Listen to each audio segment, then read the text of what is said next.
We are very pleased about our campus in Adelaide. Another place where we have a campus is in Rwanda in East Africa. And we're very fortunate that we have visiting with us in Pittsburgh this year, Tim Brown, a professor at Carnegie Mellon University in Kigali in Rwanda. Tim received his bachelor's degree at Penn State and his PhD at Caltech. After a teaching career at University of Colorado in Boulder, he accepted our offer to join our campus in Rwanda. We've been delighted about that.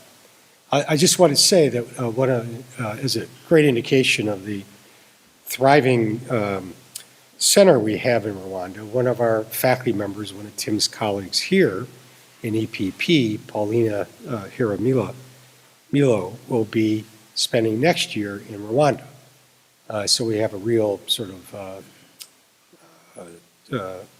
discourse going on between the two campuses.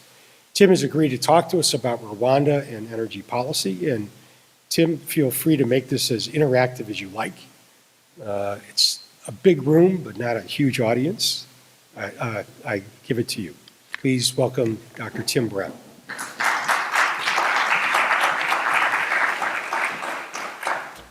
All right, great. Thank you for being here. I'm honored to have the position after the premiere. This talk will be pretty much the diametric opposite of the previous talk in terms of the issues that are at stake, in terms of the resources that are available, and I hope to give you a sense of that, of what some of the challenges are on energy policy, not from a rich, sparsely populated, resource-rich, developed country, but what it looks like at the other end of the spectrum, at a small country with densely populated without a lot of resources. And so maybe by seeing a little bit what it looks like at the other end of the spectrum, it'll give us a sense for the range of policy issues that the world is facing. As Dr. Cohen said, I'd welcome any questions along the way, make this as interactive as possible. As I tell my students, I'd much rather you ask questions and we have discussions. Otherwise, if you have nothing interesting to think about, I will just drone on up here. So please ask questions and things as we go along. And because of the lights, I may not see you, so you might just have to speak up.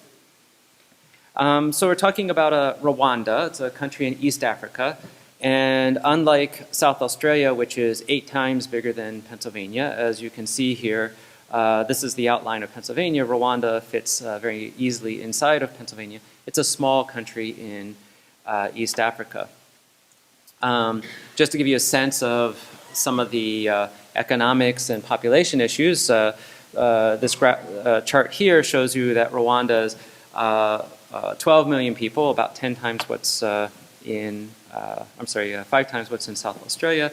And also we see that the GDP per person is $800, unlike the $50,000 per person, which is the GDP per person in a country like South Australia or in the US. So relatively poor. We also notice that it's relatively younger. And as was pointed out, one of the reasons we're talking about Rwanda is because CMU has a campus there. I normally am at that campus. I happen to be here this academic year.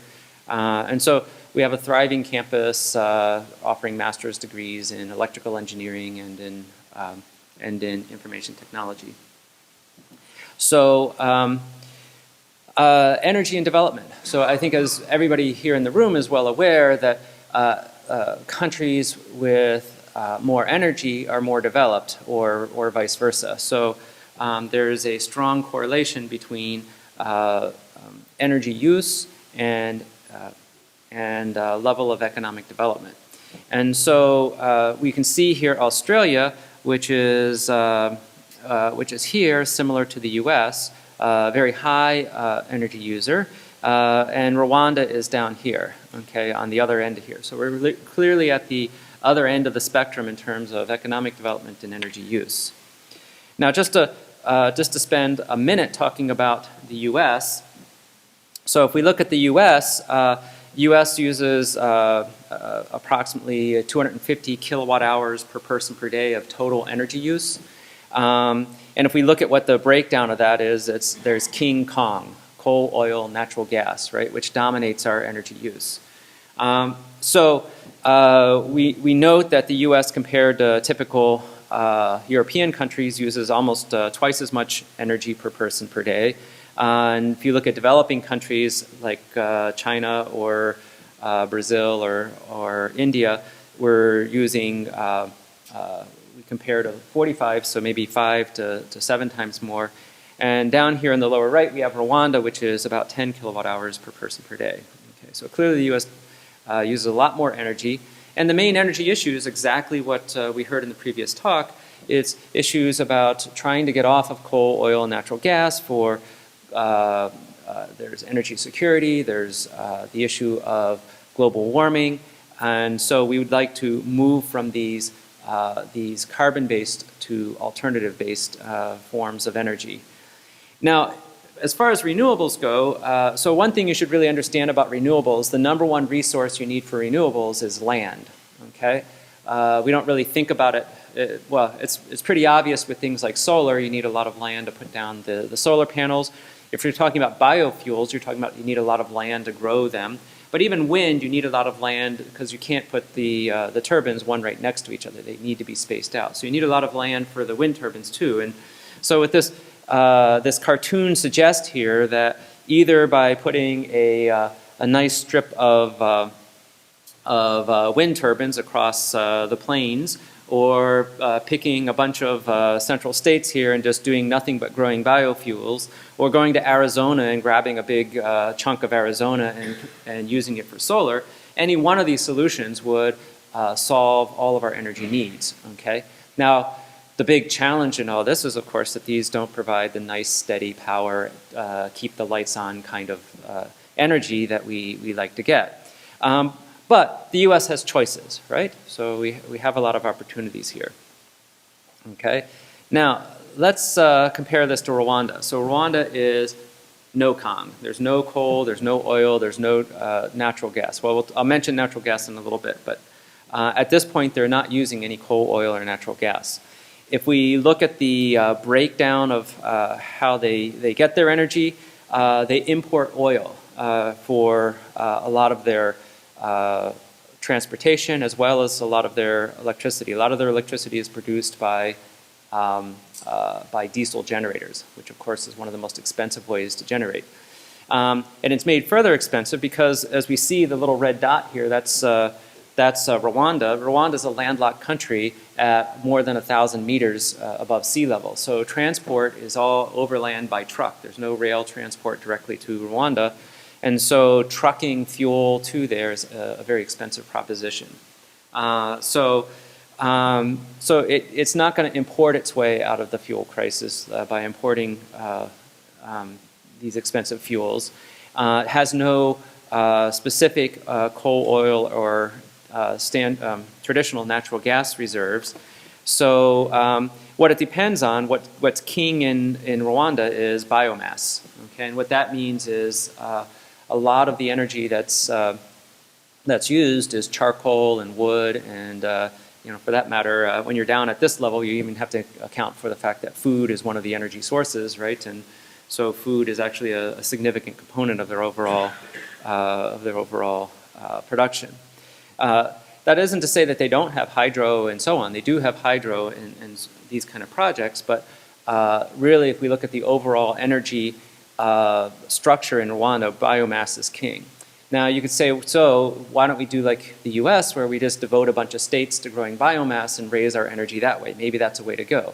It is a country that's right at the equator, just 2 degrees south of the equator, good sunlight, has good weather, so you can actually get 3 growing seasons a year. You can get 3 4-month growing seasons a year for certain crops. So sort of triple the productivity of typical land in the US. So a lot of potential for that, but one small problem.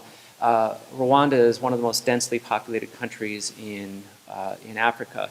So if you compare I have it inverted here, I have the meters per person, so how many square meters do you have per person? If you look at the US and Africa as a whole, there's lots of that. But then down here is Rwanda, which is similar in density to New Jersey. So similar in density, even similar in size to New Jersey, which is even more dense than PA. So they don't have a lot of spare land. So at this point, pretty much every square meter of arable land is already being used to grow food and charcoal and so on. So if you want to use more biomass, that means you're growing less food, right? And so that's, at this point, it's not really an option, okay? Yeah. They just, it's imported. No, it's, I mean, it's whatever, Saudi or Kuwaiti oil, like everybody else. Like, that shows up in Mombasa or Dar es Salaam, and then it's trucked to Rwanda. Yeah. So I don't really know, but I presume it's where everybody else gets their oil from. So, I mean, so their main, that is a good point. So their main ports here are in Mombasa, which is in Kenya, and here in Dar es Salaam, which is in Tanzania. And this is on the Indian Ocean, and if this map extended, you see that right up above is the Persian Gulf and so on. So, so for the East African countries that have have seaports, right, it's actually very convenient for them to get oil and so on. Yes. So, you know, given their overall oil production, it's like when you drive on some of these roads and you see some of these oil tankers coming through these, and you're thinking, wow, that's probably a significant fraction of today's energy, right? Just drove by me, right? So, so you can see that. So, so let's look at the others. I said we're at the equator, right? So maybe there's renewable energy, maybe there's wind, maybe there's solar. So let's see what that looks like in Rwanda. So let's look at wind. So Rwanda's landlocked, far from the sea. Even though it is at high altitude, there really isn't a lot of wind there. Okay, it's fairly calm most of the time, and if you look at the typical wind speeds, it's down at 3 or 4. The average wind speeds is down at 3 or 4 meters per second. That's about 6 or 8 miles per hour, and you compare that to areas like here in the Horn of Africa or other coastal areas like down here. You see that there they have wind speeds closer to 8 or 9 meters per second, and the power you can extract from wind goes up with the cube of the speed. So, so Rwanda is sort of 10x less viable for wind compared to other places. So wind is not really a super viable opportunity. There's a few sort of key sites that maybe it's possible, but overall it's probably not the most cost-effective way to go. Now solar, you'd say, boom, you're right at the equator, right? So this should be awesome, right? And so what you learn if you understand about solar is that it's the little things that kill you, right? And so one of the reasons we don't actually have big solar plants that so Europe, for instance, could solve their energy problems tomorrow just by taking a chunk of, say, Libya and just start putting lots of solar panels on it. The problem is that dust and things on the panels significantly reduces their productivity. So you need water and other things to clean. So where deserts is where the sun is, but it doesn't necessarily have the resources to keep the panels working optimally. So, so the little thing that kills you here is that there's always a fine haze. It's generally sunny there, but there's always a fine haze of moisture that actually reflects a significant fraction of the solar energy away. And so instead of being at the equator and being somewhere here where you'd have lots of energy, kilowatt hours per square meters that you could generate every year, it's actually down here where it's more modest. It's not terrible, okay, and as we'll see, it is under certain conditions economically viable, but it's not as good as you might think when you hear, hey, at the equator, done deal, right? Now, the news is not all bad. If we look at the weather in Kigali and compare it to Pittsburgh, the weather there is 80 degrees during the day, every single day of the year, and 60 degrees at night, every single day of the year. Okay, it's better than Hawaii, the weather, okay? And so the weather's actually great. The result is most houses and even most office buildings have no HVAC in them at all, right? And we know in the US, in most countries, a significant fraction of energy is used on HVAC. Do you know off the top of your head what sort of in the US? Anybody know off the top of their head? How much energy is used for HVAC? Yeah, in say the US. Well, I can tell you this. 70% of all electricity is used for heating, lighting, ventilation, and cooling. Okay, so great. The majority of the energy goes to lighting during daytime, 100 million to 80%. I don't know what you're talking about. So, right. So you said 70% of energy, of electric energy. 70% of all the energy that goes into making electricity on average is lost in conversion. Another 10% is lost in transmission. And in India, the transmission losses are 30%. Yes. Okay. So when it comes to energy use, we need to talk about how buildings are actually. Hold on. I'm putting that aside. Put that aside. Yeah, tell me if this is correct, because I see the right that buildings, you look at all energy use in the buildings, including commercial, so I have about 40% of all energy use. Of all. And of the building use, 40% of that is that's up. Yeah, it's half components, so that's not So that comes out to like 15% of all energy use in America. Mhm. Heat dissipation. And what Right. we measure in buildings all over the country is that they are overheated in the wintertime. Okay. But the problem is, and undercooled in the summertime. There's like enough, well, no, we have a conversation. So I have to go to class. Ah. I want to see you this afternoon. Okay. So, point taken that a big chunk of energy is spent on HVAC. That's off the table for Kigali. Also, being at the equator, one of the advantages is that sunrise and sunset is 6 a.m. is sunrise, 6 p.m. is sunset. And in fact, in the local languages, in Swahili and Kinyarwanda and so on, time is actually, you'll sometimes say, oh, what time is the meeting? And somebody will say 4 o'clock. And you're like, in the afternoon? They're like, no, in the morning. And then you're like, what? And then because they tell time from sunrise. So a 4 o'clock meeting is 4 hours after sunrise, which means 10 o'clock, okay? Because the sun rises at 6 exactly every day, so it's a good reference for what time is if you don't have, so even without a watch, everybody knows to get up at 6 and, you know, oh, that meeting's at, you know, at 8, so that's a couple hours after sunrise. So, but in terms of lighting, it's very steady lighting. The use is very steady. In fact, one of the nice advantages, even for the solar they have, it has a steady production throughout the year, right? And so we compare that to Pittsburgh, where the hours range from roughly 9 hours during the winter and 15 hours during the summer. Okay, so if we put this all together, what we realize is, well, first, Kigali is a nice place to live, right? Nice temperature, the light's nice, it's the same weather year-round, it's not too sunny, not too windy, right? You know, it's actually a very pleasant place to go. And like the Premier, you are all invited to visit our campus. We would love for you to come and give a talk.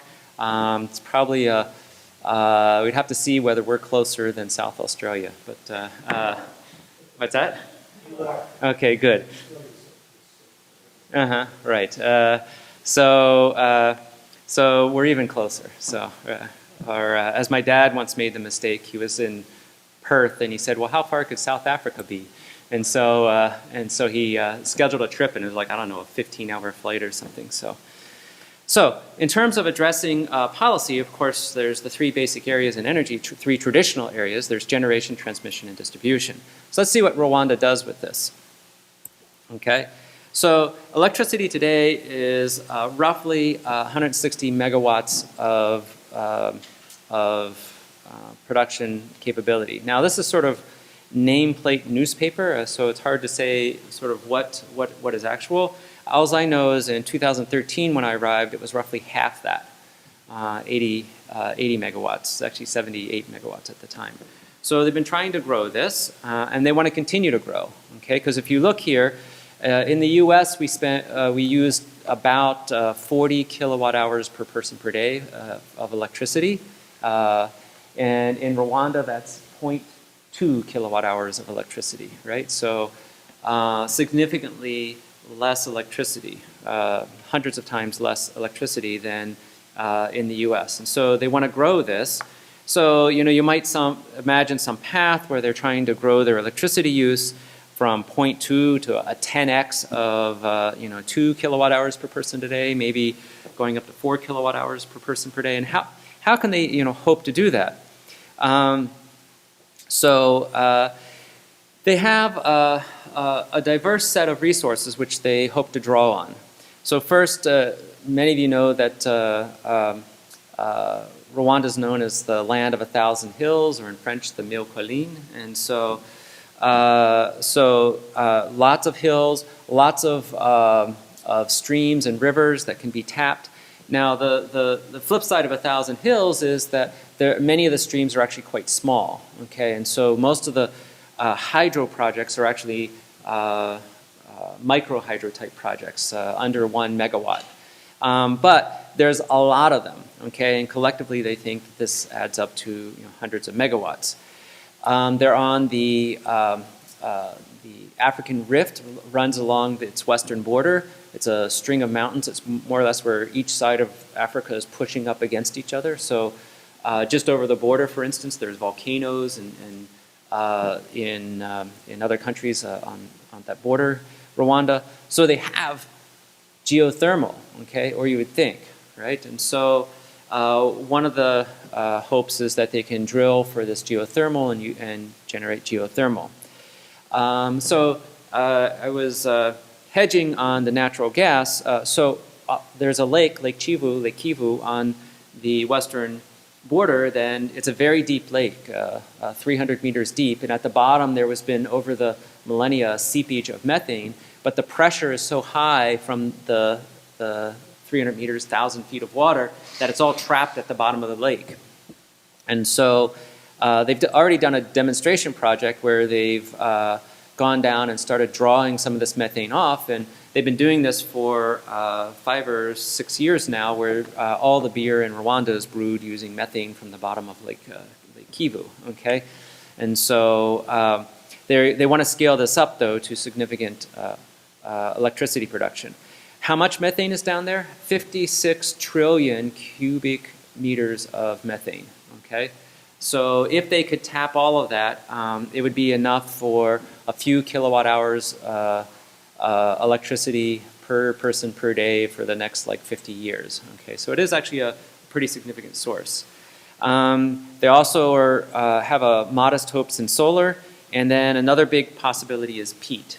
There's at the bottom of the valleys of these 1,000 hills are often swampy land, which has been collecting this biomass from the 3 seasons of growth a year for the past hundreds of years, and so it's been creating this this fairly rich resource in peat.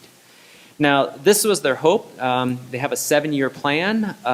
Their plan is to get to over 500 megawatts by 2017. We're in 2016. They're at 160 megawatts. Okay, they're not quite there. Okay, and the reason is that all of these projects, they basically had 5 bets here on this, and all of them have gone slower than expected.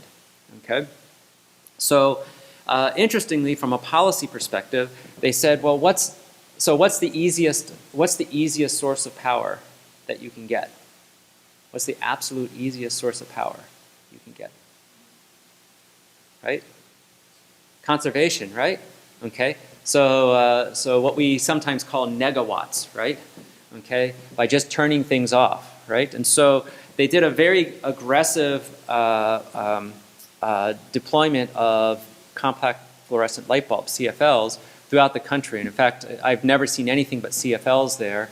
And typically for the typical home, it's not even the big bright CFLs. It's like the little 4 watt or 10 watt CFLs that they're using in their houses. And so if you sort of estimate that compared to conventional incandescent bulbs, you can see that it saves maybe 35 megawatts of power for them at peak hours. And for them, their peak usage is in the evenings, okay, when sun goes down at 6, everybody's still awake. So the peak is in the evenings. 35 megawatts is a big savings because on the margins, all their power is very expensive diesel, which is roughly 40-some cents per kilowatt hour. So they estimate that by reducing on the margins like this, they save themselves many tens of millions of dollars of capital a year that they can use to invest in other projects. So conservation. The other is surrounding countries have been able to develop some resources more quickly than they need them themselves. So Kenya recently deployed a 185 megawatt geothermal plant. It's sort of ironic that, or unfortunate that Rwanda has been trying to find geothermal sources. It's right on the rift and basically just over the border on all the countries around it. They're finding geothermal, but Rwanda is not, okay? So Kenya recently opened this big plant, and just to show the significance of it, who opened the plant? The president of Rwanda, okay? The dignitary who opened the plant was the president of Rwanda, just to show that it was actually very important to Rwanda. Ethiopia is building a huge 6 gigawatt dam on the Nile. It's 6 gigawatts is way more than they need right now, and so Rwanda hopes to get a cut of that, a few 100 megawatt cut of that. So, so these things aren't really working out. Geothermal, they've dug some exploratory wells. They've come up cold, if you will. The methane that they're bringing up, it worked fine in small scale, but as they scale it up, they're finding that too much moisture is coming in with the methane. And we know that the moisture, when you try to burn it, saps away a lot of the heat. It's like burning wet wood. Okay, it doesn't really work very well. The peat, it's just really taking them longer to get all the logistics. Peat is bulky and heavy. Also, they've done a few fits and starts with this. You know, they sometimes get religion and say, oh, climate change, we shouldn't be burning peat, one of the most carbon intense. At other times, they kind of say, screw it, we're a tiny country. You know, if we got all our power from peat, that would be like 2 minutes of the U.S. Power production. So you know, why shouldn't we? So that's been in fits and starts. So again, all this has been slower. They've gone to conservation. They're looking abroad. On transmission, the priority has been on efficiency. As Volker mentioned, efficiency in these smaller networks is often very low. Right now, it's about 23% are the losses in their system. They're trying to get them down below 15%. So what they're doing is they're upgrading to higher voltages on a lot of their main lines, and they're putting in newer equipment, and they're installing actually a lot of monitoring and SCADA and data collection equipment so that they can track better what's going on. And then they're also trying to develop a lot more regional interconnects. When I first came, they really didn't have any regional interconnects. Now they're trying to get these multi-100 megawatt kind of connections so they can tap into the geothermal and the hydro that's going on in the countries around them. Distribution. So in 2015, roughly 20% of the population was on grid, and the rest were simply no electricity. Okay, so 80% of the population was off grid. Their goal has been by 2018 to get on grid. Their goal initially was to get 70% on grid by 2018. They realized that that was way too expensive. Okay. Many, many billions of dollars to sort of get everybody on grid. So they've gone to a blended strategy where they say it's 70%, but 22% of that is actually off-grid, meaning microgrids and home solar PVs. They're really pushing this. Now, home solar PVs, you're not going to do your ironing with that, but it does provide you lighting, TV, charging your phones, these kind of things. Another thing they looked at is, given that it's a relatively poor country and the cost of running wires around is fairly expensive, they found that in certain areas it's cheaper just to tell people to move closer to the wires than to bring the wires to the people. Okay, and so they've been doing clustering of homes. So sort of rationalizing homes so that they can get more electricity out more efficiently. Okay.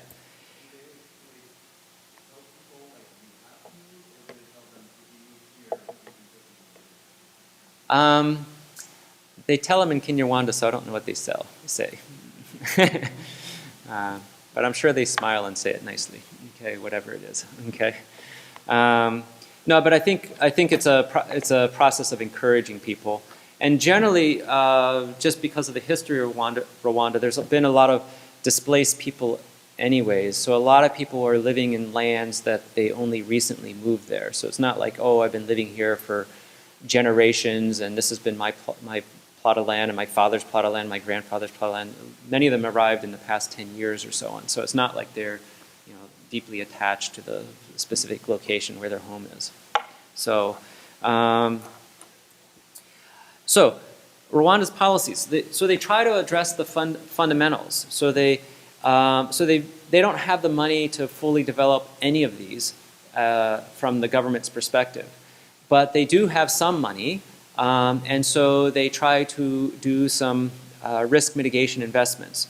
So, example that I mentioned on the geothermal. It was the government itself which financed these exploratory geothermal wells. The idea was that if they could demonstrate to investors that geothermal might be viable by actually having hot wells, then that would remove a lot of risk for investors and make them more likely to invest in geothermal. For the Lake Kivu methane, they subsidized a 25 megawatt pilot project. And so again, the idea was if they could demonstrate that this was viable technology, then somebody could step in and start building 100 megawatt type generators. On the solar, they've actually went to a site, they completely vetted the site, they put all the permits together. Basically, somebody just needs to show up and start putting in the panels, and the site was already good to go. So again, just removing a lot of those development risk when you're trying to develop a project. Again, with the peat, they did some pilot projects in that. And for the hydro, they've actually identified hundreds of sites across the country. Like, look, here's a 300 megawatt potential site, okay? We've already identified it for you. Just bring in your money and turbines and whatever and go for it, okay? So they try to do a lot of legwork up front to make these viable. The kind of things that are modest investments that the government can afford, that take time, okay, but can get a lot of the risk off the table and make people more interested.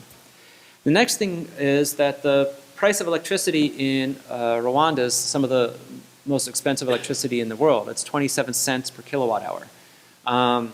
They also use prepaid metering, what that means is on your meter you go to the local shop, you give them some money, they give you back a little piece of paper with a bunch of digits on it. You go type that in your meter, and boom, you've just got 100 kilowatt hours on your meter. So the nice thing about prepaid metering is first, they're collecting a lot of money for the kilowatt hours, and they're collecting it up front. Okay, so it's not postpaid where they may or may not be paid. It's not postpaid where you invest in the fuel and everything up front, and then maybe 2 months later you get paid for it. Right? You get paid everything in advance. So that's actually facilitating investment. The higher prices are facilitating investment. The prepaid metering is facilitating them being able to invest. And also the high prices is also facilitating conservation. It wasn't hard to convince people to go from incandescent to CFLs when you're charging 27 cents a kilowatt hour. What's that? It was the only choice. Okay. Look, we're talking about a country which, at the time they introduced the prepaid, less than 10% of the population was on grid. Okay, so every new install is prepaid, right? And before, it was even the postpaid before was a funny labor-intensive process, and so this was actually, it was considered good all around, actually. Another thing is that Rwanda works very hard on its investment environment. If you look at these measures of ease of doing business, it's ranked second in sub-Saharan Africa. If you look at sort of corruption indices from Transparency International, again, it's rated roughly, it's rated second in all of sub-Saharan Africa, right? So one of the top countries to invest, one of the least corrupt countries in in Africa. And actually, the corruption index actually places it above European countries like Italy and things like that. So it's less corrupt than many European countries. So here's the environment. The environment is, look, we've laid it all out for you. Here's where you can invest. Okay, look, we're going to give you these PPAs, these power purchasing agreements. Okay, and we're charging 27 cents a kilowatt hour. Okay, so we can actually give you generous payments. Further, it's all prepaid metering, which means that you can do a micro project in the middle of nowhere, and our prepaid meters work just as well in the middle of nowhere as they do in the middle of the city, right? It's people just simply go, pay, put in these tokens, and then the electricity works. And so just as an example of the payoff, a company approached Rwanda, said, hey, we'd like to install a solar power plant, and in 12 months from signing to production. So one of the fastest energy projects on the planet, right? A 12-month project that's now cranking out 8.5 megawatts, this solar project. Recently, last month, they signed with a Turkish company, an 80 megawatt peak power plant that they're going to be developing. So, and I could give more examples of this, but this suggests that this whole system of thinking about how they're going to solve their power issues has been actually quite effective. So what kind of grid do you actually want to build? So here we have a country which is building virtually everything from scratch. Okay, they had almost nothing as far as electricity resources. They have many diverse sources. It doesn't look like traditional power system. Okay, there's for instance, there's no coal-fired plant anywhere there. There's no nuclear plants. There's no sort of base load kind of plants. They're all sort of marginal plants that they have. They also have been shown a willingness to do both generation side management, but also demand side management. So, so you look at this kind of environment and you say, what can we do here? What kind of role can CMU play? So we already know that there's a few startups. Just Spark Meter is one of the companies that's coming from faculty here in CMU.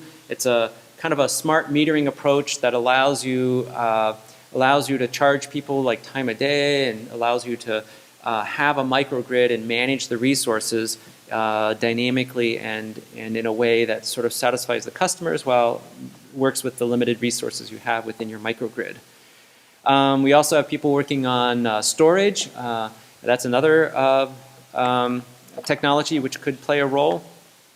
And also here we have a campus in Rwanda, and so we have many faculty there interested in energy, and so one of our initiatives is to develop this Rwanda Energy System Innovation Center, RESIC. And so the idea is to actually set up a experimental grid that has every possible kind of power, a small wind turbine, small hydro, small diesel generator, small PV array, batteries, all these different things, connect it to a nearby village. And remember, they didn't have any power before, right? So they're happy for whatever they get, right? So even if our microgrid, cuts out some of the time or whatever, that's better than they have, right? And then also maybe connect to some local industry. And then the idea is that through this system, we can actually test out a lot of concepts for how we'd actually like to run microgrids and manage in a way that's most effective. So the idea is to build it right in Rwanda. So we have an area with one of the hydro sites that have been identified. It's a place that has some of the slightly better wind potential, and it also has the solar and so on. So the idea is that it can be a place for education and training. It can test out different technologies. People can potentially develop different business models that work there, generally doing different kinds of research, and a kind of thing that sits in isolation, but tries to be something that also becomes a focal point of energy research in the whole region.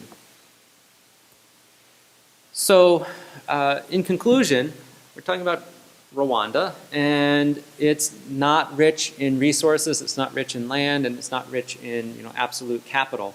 So they've taken a short, medium, and long-term approach. Short term, they're looking at conservation. Medium term, they're looking at partnerships to get more energy from nearby countries. And longer term, they're trying to develop these local sources of energy that they have. These many diverse, as we saw, it's 5 different, very distinct kinds of resources: microhydro, geothermal, peat, solar, as well as this methane project.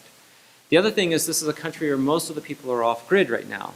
Most of the people have no electricity at all. So they're looking at microgrids and home solar as a solution. So again, not all this is sort of non-conventional.